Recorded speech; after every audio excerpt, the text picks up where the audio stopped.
They appear without warning. Creatures that haven't walked the earth for more than 65 million years are suddenly here.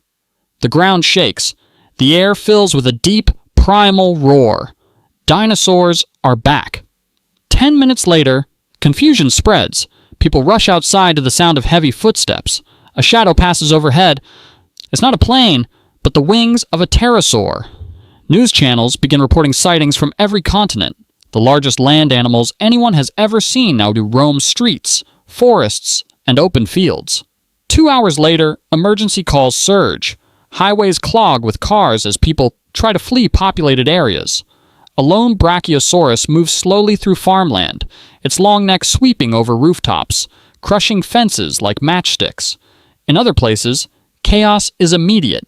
Predators like velociraptors dart between buildings, agile and silent until they strike. The world's top predators are no longer lions or tigers. 6 hours later, authorities deploy helicopters and drones to track movements. But human technology is built for modern animals, not for creatures the size of buses or buildings. Tranquilizer doses fail. Electric fences barely slow them down. The weight of a T-Rex can crumple metal barriers with a single step. In cities, the presence of massive herbivores causes stampedes of terrified people, while carnivores follow the noise. 12 hours later, power grids begin to fail. Some dinosaurs knock over transmission towers simply by passing through. Herds of triceratops wander into farmlands, consuming entire fields in minutes. With each passing hour, the balance between humans and nature tips further, and nature is winning. Scientists confirm these animals are genetically identical to their prehistoric counterparts, meaning their metabolism, diet, and hunting patterns match what they had millions of years ago. 1 day later, the first coordinated military responses begin.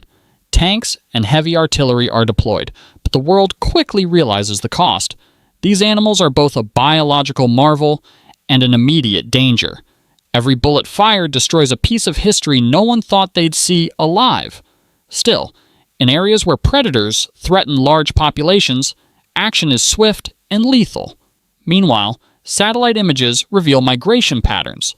Sauropods moving toward water sources, raptors clustering in forests, pterosaurs taking over coastlines and tall buildings. 3 days later, entire towns are abandoned. Major ports close after plesiosaurs and mosasaurs are spotted near shipping lanes. Coastal fishing collapses overnight.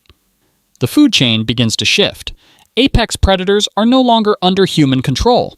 Livestock losses rise sharply as large predators discover an easy source of prey. Ecologists warn that unchecked, these animals could push dozens of modern species toward extinction within months. 1 week later, humanity begins to adapt. Reinforced barriers are constructed around key cities. Wildlife corridors are built to guide herbivores away from population centers.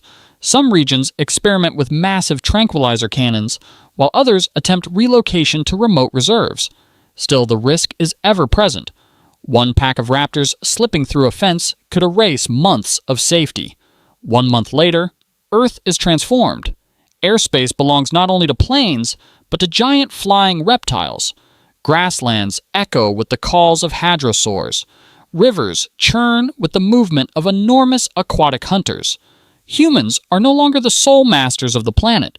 We share it with the rulers of a lost age. The question is no longer how they returned, but how long we can coexist.